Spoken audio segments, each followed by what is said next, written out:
Hi all, welcome to mint.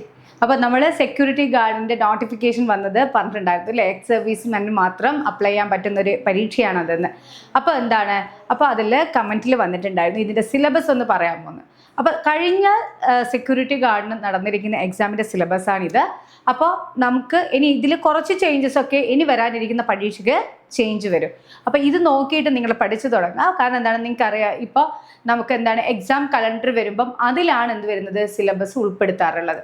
അപ്പോൾ ഇപ്പോൾ ഈ ഒരു സ്ട്രക്ചറിൽ നിങ്ങൾ പഠിച്ചു പോവുക, ഇതിൽ ആഡ് ഓൺ ചെയ്താൽ മതി. ഓക്കെ, അപ്പോൾ നമുക്ക് നോക്കിക്കഴിഞ്ഞാൽ അറിയാം 5 വിഷയങ്ങളാണ് സെക്യൂരിറ്റി ഗാർഡ് എന്ന പോസ്റ്റിലേക്ക് ഉൾപ്പെടുത്തിയിരിക്കുന്നത്. അത് ഒന്ന് പൊതുവിജ്ഞാനം, രണ്ടാമത്തത് ആനുകാലിക വിഷയങ്ങൾ, മൂന്നാമത്തത് സയൻസ്, നാലാമത്തത് പൊതുജനാരോഗ്യം, 5 ലഘുഗണിതവും മാനസിക ശേഷിയും നിരീക്ഷണ പാഠവ പരിശോധനയും. ഇങ്ങനെയാണ് സെക്ഷൻസ് തിരിച്ചിരിക്കുന്നത്. അപ്പോൾ അതിൽ ഏറ്റവും വെയിറ്റേജ് എന്ന് പറയുന്നത് ജനറൽ നോളജ് എന്ന് പറയുന്നതാണ്. അപ്പോൾ അതിന് സബ് ടോപ്പിക്സുകളുണ്ട്. അത് കഴിഞ്ഞിട്ട് പിന്നീട് വെയിറ്റേജ് വരുന്നത് ഏതാണ്, നമ്മുടെ കറണ്ട് അഫയേഴ്സ്, അതായത് ആനുകാലിക വിഷയങ്ങൾ. നമ്മൾ ഡെയിലി പേപ്പർ വായിക്കുന്ന ആൾക്കാരായിരിക്കും അല്ലേ, കാരണം എക്സ് സർവീസ്മെൻ എന്ന് പറഞ്ഞു കഴിഞ്ഞാൽ അവർ അത്യാവശ്യം ഇന്നത്തെ സമൂഹത്തിൽ നടക്കുന്ന കാര്യങ്ങളെ പറ്റി വളരെ അപ്ഡേറ്റഡ് ആയിട്ടുള്ള ആൾക്കാരാണ്.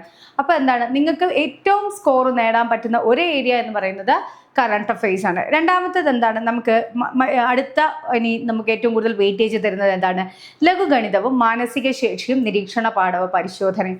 ആ ഒരു സെക്ഷൻ 20 മാർക്ക്. ബേസിക് മാത്സ് നോളജും അതുപോലെ കുറച്ച് ലോജിക്കൊക്കെ ഉപയോഗിച്ച് ചെയ്യുന്നതാണെങ്കിൽ ആ 20 മാർക്കും നമുക്ക് സ്കോർ ചെയ്യാൻ സാധിക്കും. പിന്നീടുള്ളത് സയൻസും, സയൻസിൻ്റെ സബ് ടോപ്പിക്കായ പൊതുജനാരോഗ്യം. അങ്ങനെയാണ് മാർക്കുകൾ ഡിസ്ട്രിബ്യൂട്ട് ചെയ്തിരിക്കുന്നത്. ഇനി നമുക്ക് അതിൻ്റെ ഡീറ്റെയിൽസിലേക്ക് പോകാം.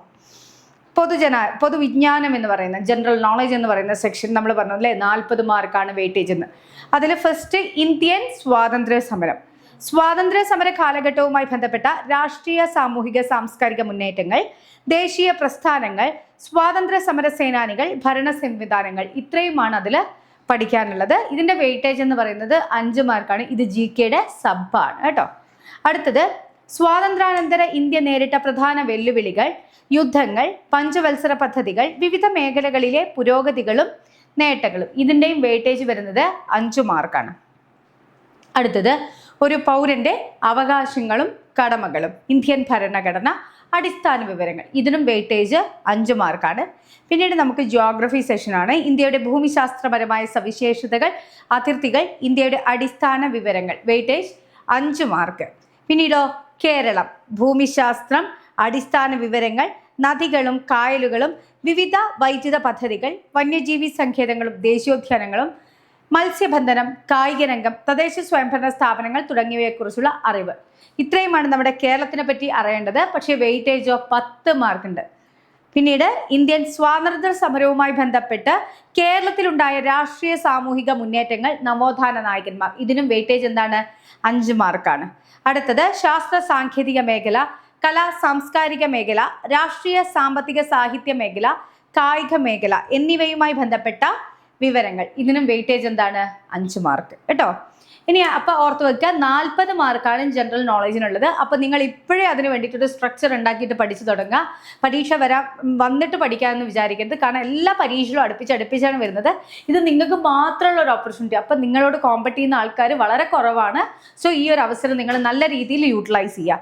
അടുത്തത് എന്താണ്, നമ്മുടെ കറണ്ട് അഫയേഴ്സ് നോക്കിക്കഴിഞ്ഞാൽ ഈ കഴിഞ്ഞ, അതായത് 2025, 26 ഒരു ജൂലൈ വരെയുള്ള കാര്യങ്ങളെ പറ്റിയിട്ട് നിങ്ങൾക്ക് അവെയർ ഉണ്ടായിരിക്കണം. ഇപ്പം നമുക്കറിയാം ഇത് 2026 ജനുവരി 12-ാം തീയതിയാണ്. അപ്പോൾ ഇന്ന് മുതൽ അങ്ങോട്ടുള്ള ഡെയിലി പേപ്പർ വായിക്കുക.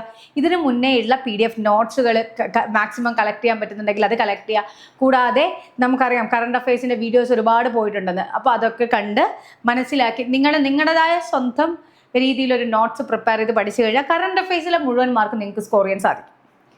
അടുത്തത് സയൻസ്. അതിൽ ജീവശാസ്ത്രം 5 മാർക്ക്. അതിലെന്തൊക്കെയാണ് നമ്മൾ അറിയേണ്ടത്, മനുഷ്യ ശരീരത്തെക്കുറിച്ചുള്ള പൊതു അറിവ്, അതുപോലെ ജീവകങ്ങളും അപര്യാപ്ത രോഗങ്ങളും, കേരളത്തിലെ പ്രധാന ഭക്ഷ്യ കാർഷിക വിളകൾ, വനങ്ങൾ, വനവിഭവങ്ങൾ, സാമൂഹിക വനവത്കരണം, പരിസ്ഥിതിയും പരിസ്ഥിതി പ്രശ്നങ്ങളും. അടുത്തത് എന്താണ്, ഭൗതിക ശാസ്ത്രം അല്ലെ, കെമിസ്ട്രി. എത്രയാണ്, ഭൗതിക ശാസ്ത്രവും രസതന്ത്രവും കൂടി, ഫിസിക്സും കെമിസ്ട്രിയും കൂടി വെയിറ്റേജ് 5 മാർക്കാണ്. ആറ്റവും ആറ്റത്തിൻ്റെ ഘടനയും, അയിരുകളും ധാതുക്കളും, മൂലകങ്ങളും അവയുടെ വർഗീകരണവും ഹൈഡ്രജനും ഓക്സിജനും, രസതന്ത്രം ദൈനംദിന ജീവിതത്തിൽ, ദ്രവ്യവും പിണ്ഡവും, പ്രവൃത്തിയും ഊർജവും അതിൻ്റെ പരിവർത്തനവും, താപവും ഊഷ്മാവും, പ്രകൃതിയിലെ ചലനങ്ങളും ഫലങ്ങളും, ശബ്ദവും പ്രകാശവും, സൗരയൂഥവും സവിശേഷതകളും. ഇത്രയാണ് ഫിസിക്സ് കെമിസ്ട്രി ഭാഗങ്ങളിൽ നിന്ന്. ഇനി അടുത്തത് എന്താണ്? പൊതുജനാരോഗ്യം അല്ലെ. അതിന്റെ വെയിറ്റേജ് നോക്കിയേ, 10 മാർക്കാണ് വെയിറ്റേജ്. സാംക്രമിക രോഗങ്ങളും രോഗകാരികളും, അടിസ്ഥാന ആരോഗ്യ വിജ്ഞാനം, ജീവിതശൈലി രോഗങ്ങൾ, കേരളത്തിലെ ആരോഗ്യക്ഷേമ പ്രവർത്തനങ്ങൾ. അടുത്തത് ലഘുഗണിതവും മാനസിക ശേഷിയും, നിരീക്ഷണ പാടവ പരിശോധന. വെയിറ്റേജ് എത്രയാണ്? 20 മാർക്കാണ് വെയിറ്റേജ്. അതിൽ മാത്സ് എന്ന് പറയുന്ന പാർട്ടിന് മാത്രം, അതായത് ലഘുഗണിതത്തിന് മാത്രം 10 മാർക്കാണ് വെയിറ്റേജ്. അതിൽ നിങ്ങൾ ഏറ്റവും ബേസിക് ആയിട്ടുള്ള കാര്യങ്ങൾ മാത്രം നോക്കിയാൽ മതി. സംഖ്യകളും അടിസ്ഥാന ക്രിയകളും, ലസാഗു ഉസാഗ, ഭിന്നസംഖ്യകൾ, ദശാംശ സംഖ്യകൾ, വർഗവും വർഗമൂലവും, ശരാശരി, ലാഭവും നഷ്ടവും, സമയവും ദൂരവും. അടുത്തത് എന്താണ്? നമ്മളെ മെന്റൽ എബിലിറ്റി അല്ലേ, മാനസിക ശേഷിയും നിരീക്ഷണ പാടവ പരിശോധനയും. വെയിറ്റേജ് എത്രയാണ്? 10 മാർക്ക്. ഗണിത ചിഹ്നങ്ങൾ ഉപയോഗിച്ചിട്ടുള്ള ക്രിയകൾ, ശ്രേണികൾ, സമാന ബന്ധങ്ങൾ, തരംതിരിക്കൽ, അർത്ഥവത്തായ രീതിയിൽ പദങ്ങളുടെ ക്രമീകരണം, ഒറ്റയാനെ കണ്ടെത്തൽ, വയസ്സുമായി ബന്ധപ്പെട്ട പ്രശ്നങ്ങൾ, സ്ഥാനനിർണ്ണയം. ഇത്രയുമാണ് നമ്മുടെ സെക്യൂരിറ്റി ഗാർഡിന് വേണ്ടിയിട്ടുള്ള സിലബസ്. അപ്പോൾ ഇതിൽ കുറച്ച് കാര്യങ്ങളിൽ അങ്ങോട്ടും ഇങ്ങോട്ടും കുറച്ച് ചേഞ്ചസ് ഒക്കെ ഉണ്ടാവും. എന്നിരുന്നാൽ പോലും ഇത് വെച്ചിട്ട് നിങ്ങളിപ്പോൾ പഠിക്കുക. കാരണം നമുക്ക് എക്സാം കലണ്ടർ നമുക്ക് വന്നു കഴിയുമ്പോഴാണ് നമുക്ക് സെക്യൂരിറ്റി ഗാർഡിൻ്റെ എക്സാം എന്നാണെന്ന് നമുക്ക് കറക്റ്റായിട്ട് അറിയാൻ പറ്റും. അപ്പോൾ അതിൽ നിങ്ങൾക്ക് എന്തൊക്കെ കാര്യങ്ങൾ അറിയാൻ പറ്റും, എത്ര പേര് അപേക്ഷിച്ചു, അതുപോലെ നമുക്ക് എന്താണ് സിലബസ്, ഇതിൻ്റെയൊക്കെ സ്ട്രക്ചർ നമുക്ക് അതിൽ നിന്നാണ് കിട്ടുക. അപ്പോൾ എന്ത് ചെയ്യുക, ഇപ്പോഴേ പരീക്ഷയ്ക്ക് വേണ്ടി തയ്യാറെടുക്കുക, ലാസ്റ്റ് മൊമെൻറ്റിലേക്ക് മാറ്റി വെക്കരുത്. വീണ്ടും നിങ്ങൾക്ക് ഒരു സപ്പോർട്ടിങ് ഗൈഡായിട്ട് കൂടെ തന്നെ ഉണ്ട്. അപ്പോൾ നിങ്ങൾക്ക് എന്തെങ്കിലും ഡൗട്ട്സോ കാര്യങ്ങളോ ഉണ്ടെങ്കിൽ താഴെ കാണുന്ന നമ്പറിൽ കോൺടാക്ട് ചെയ്യുക. കൂടാതെ എന്താണ്, നിങ്ങൾക്ക് കോഴ്സിന് ജോയിൻ ചെയ്യാൻ താല്പര്യം ഉണ്ടെങ്കിൽ അതും നിങ്ങൾ ആ കോൺടാക്ട് നമ്പറിൽ വിളിച്ചാൽ മതി. അതുപോലെ നിങ്ങൾക്ക് കോഴ്സ് പർച്ചേസ് ചെയ്യുമ്പോൾ ഡിഡക്ഷൻ ആവശ്യമുണ്ടെങ്കിൽ LJ002 എന്ന് പറയുന്ന കോഴ്സ് കോഡ് യൂസ് ചെയ്തിട്ട് പർച്ചേസ് ചെയ്യുകയാണെങ്കിൽ മാക്സിമം ഡിഡക്ഷനും ലഭിക്കും. അപ്പോൾ ഈ വീഡിയോ നിങ്ങൾക്ക് ഉപകാരപ്പെട്ടു എന്ന് തോന്നിക്കഴിഞ്ഞാൽ ലൈക്ക് ചെയ്യാനും ചാനൽ സബ്സ്ക്രൈബ് ചെയ്യാത്തവരാണെങ്കിൽ ചാനൽ സബ്സ്ക്രൈബ് ചെയ്യാനും മറക്കരുത്. Wish you all the best. Thank you.